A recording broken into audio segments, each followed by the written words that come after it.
আয়াত ১০৭ فإن عثر على أنهما استحقا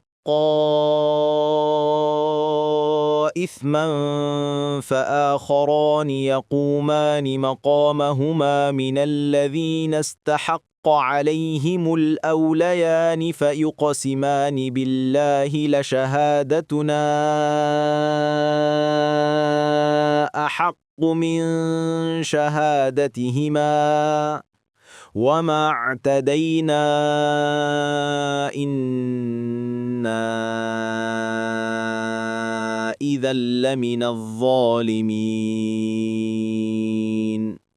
অনুবাদ অতঃপর যদি এটা প্রকাশ হয় যে তারা দুজন অপরাধে লিপ্ত হয়েছে, তবে যাদের স্বার্থহানি ঘটেছে তাদের মধ্য থেকে নিকটতম দুজন তাদের স্থলবর্তী হবে এবং আল্লাহর নামে শপথ করে বলবে, আমাদের সাক্ষ্য অবশ্যই তাদের সাক্ষ্য থেকে অধিকতর সত্য এবং আমরা সীমালঙ্ঘন করিনি, করলে অবশ্যই আমরা জালেমদের অন্তর্ভুক্ত হব। তাফসির ১ নং ফুটনোটের বিবরণ। ইবনে আব্বাস রাদিয়াল্লাহু আনহু বলেন, বনি সাহমের এক লোক তামিমাত দাড়ি এবং আদি ইবনে বাদ্দারের সাথে সফরে বের হলেন।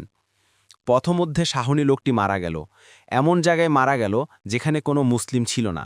তারা দুজন তার মিরাস নিয়ে যখন ফিরে আসলো, তখন আত্মীয়স্বজনরা সোনা দিয়ে মোড়ানো একটি রূপার পাত্র খুঁজে পেল না।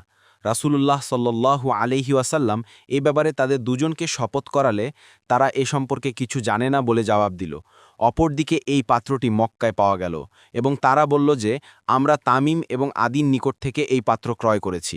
অতঃপর সাহমীর পক্ষ থেকে দুজন নিকটাত্মীয় দাঁড়িয়ে শপথ করে বলল যে, আমাদের শপথ ওই দুজনের শপথের চেয়ে অধিক সত্য এবং এই পাত্রটি আমাদের লোকের।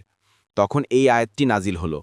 বুখারী ২৭৮০, আবু দাউদ ৩৬০৬, তিরমিজি ৩০৬০।